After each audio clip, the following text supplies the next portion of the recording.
What's up guys, welcome back to Vibe Nation. Today we're here to watch another video. Okay, so today we're here to watch another video by Actually Happened.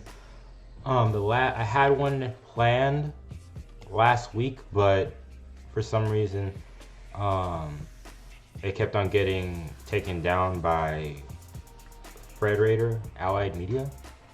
Don't know why, but I'm guessing it had to do with the animation style, probably. So hopefully this one doesn't get taken down or blocked from every state or country.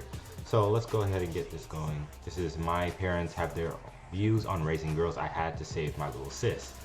So I think this should be interesting. I plan to get in contact with Zycore again so we could do another video, another Reddit video that just went live today, because I believe they have a lot to talk about. And I honestly enjoyed the last one despite how disturbing some of the topics were. So let's go ahead and check this out in 3, 2, 1. Hey everybody, my name's Jake. I'm 16 years old. I grew up surrounded by love and support from my parents. Sounds idyllic, right? But it just so happened that I had to rescue my little sister from my own mum and dad. How did it even come to this? Listen up. My parents have always been very conservative, and you can even say snobbish people. They were also supporters of a very strict and evil upbringing. But I didn't realize this until my sister Cora was born. I never had any problems with my mother and father. To tell the truth, I've always been their fair-haired boy. My mum was absolutely overprotective. She doted on my every move, which was becoming more and more annoying over the years. So I thought I could finally breathe a sigh of relief when Cora appeared in our family. I hoped that now mum and dad would be too busy to track every minute of my life, but not so fast. My first hint was when I saw my father's reaction that he was having a daughter and not another son. He was so angry and disappointed. He rarely came up to Cora's crib and always got irritated when she cried. My mother wasn't that bad, but she was always tired and depressed. When Cora grew up and turned 9 years old, it became even worse. My parents were so unfair and strict with her that I had to stand up for her all the time. Concerning myself, it seemed that I was their only beacon of light, and they entrusted me with all their hopes and dreams. And the only thing I wanted to do was escape from that hellhole. And what a stroke of luck. I had a chance to go to a new prestigious school in another area. It was my goal for a long time, and I worked hard for it, but I could not get the thought out of my mind that I would have to leave my poor sister all alone with my mum and dad. Of course, my parents were so proud of me, but when Cora heard the news, she was stunned. I saw she was trying to hold back her tears and to smile. She said she was very happy for me.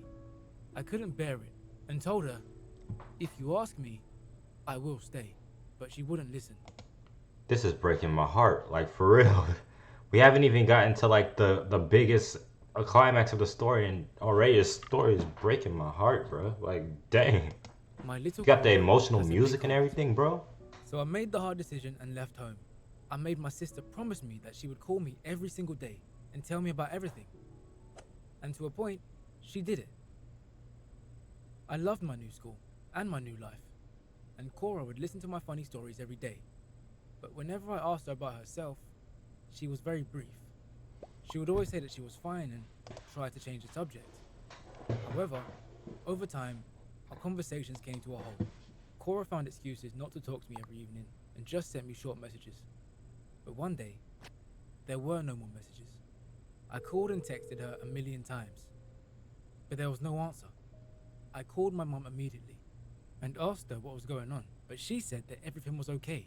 Cora was just being careless and broke her phone.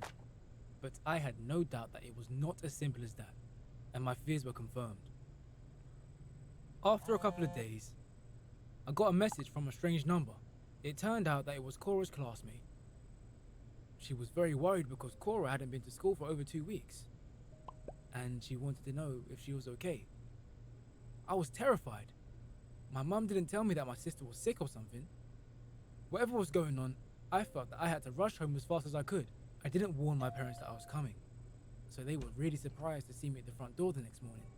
Mum looked very confused and nervous. I asked her about Cora and she said that she was at school. I told her that I was aware that she wasn't and headed to my sister's room. My mother tried to stop me and to chat me up, but I got to the door and I was shocked by what I saw there. The room was very clean, but all the furniture was gone. There were no toys, no bed, no writing table. There was a small mat on the floor and a small table with an empty bowl. And that was it. Cora wasn't there. I attacked my dad and demanded an explanation. But he stayed cool and said that Cora was nothing but trouble, and this was the only way to raise her. He said that he prevented her from going to school lately because she couldn't behave herself. She came home later than expected, and she had even secretly tried to use makeup. As a punishment, he stopped her from going to school for the time being until she understood how a decent girl should behave and what she should look like. Huh? Wait, I'm lost.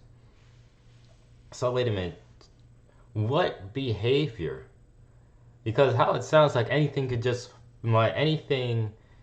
just set you off at like what, breathing? Like if she breathed the wrong way, then it sets you off? Like, bro, like how, what was the, and makeup. Little girls put on makeup, but they shouldn't be using like the kind of like makeup that adult females should be wearing. At least, something like, little kitty stuff. I can understand you want to go ahead and reprimand your child saying you can't wear that, but I'm just saying, like, you can't. I want to know what happened. Like, what did they do? I was completely speechless. I started running around the house and calling for my sister. My mum quietly said she was punished and sent to clean the shed. I thought she was kidding. They made a 9-year-old girl clean that 9 years old? Which was actually an impossible task. I rushed there to find my poor sister scrubbing the floor. She looked exhausted and skinny. I bet starvation was another way of raising girls from my father's point of view. She was also dressed like a nun. She was wearing some old floor-length gown. I grabbed her and we ran away without looking back. We went to a cafe where I got her something to eat. I asked her a million times why she hadn't told me anything. She cried and confessed that our dad had been threatening her that if she told me, he would throw her out on the street or give her away to another family. She was afraid she would never see me again. And then he took her phone from her. It was too much. I realized that my parents had gone absolutely crazy, and I could not let them get away with this any longer. The best thing I could think of was to go to Cora's school and talk to the principal. I just didn't have the heart to hand my parents over to the police myself. Saying the principal was shocked and frustrated doesn't even begin to describe what happened next. So she took matters into her own hands. Pursuant to the court's decision and my testimony, Cora and I were sent to live with a foster family until the day I get on my feet and I'm able to take care of my sister myself. I still can't piece together what happened and why. It was really painful for me from one perspective, because most of my life, I had a loving mother and father by my side.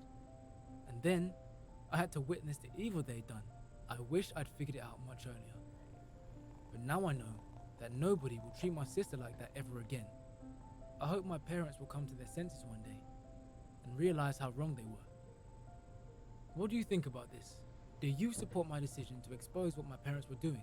If you've also seen your parents doing something really bad, tell me what you've done to stop them in the comments. Well, my thoughts about this is that I don't think he did anything wrong. I mean, they were if it is what you say it is, that she looked like she had been starved and a 9-year-old girl to clean a shed, and the extent of the punishment, I believe, was too much. So thinking about that and putting that into consideration is just that, I don't think that he did anything wrong. It was to save his sister. It was the proper thing to do, and tell somebody and allow the system to work its way, because that was bro, like, this story was breaking my heart. Like, I've never been in a situation like that, but I do feel for kids that have been in this situation. Sorry, my phone just chimed. But yeah, this story just kind of like made me feel very sad for this individual. But thank you guys for watching. It's been Vibe Nation, and I will see you guys on the next video. I'm out. Peace.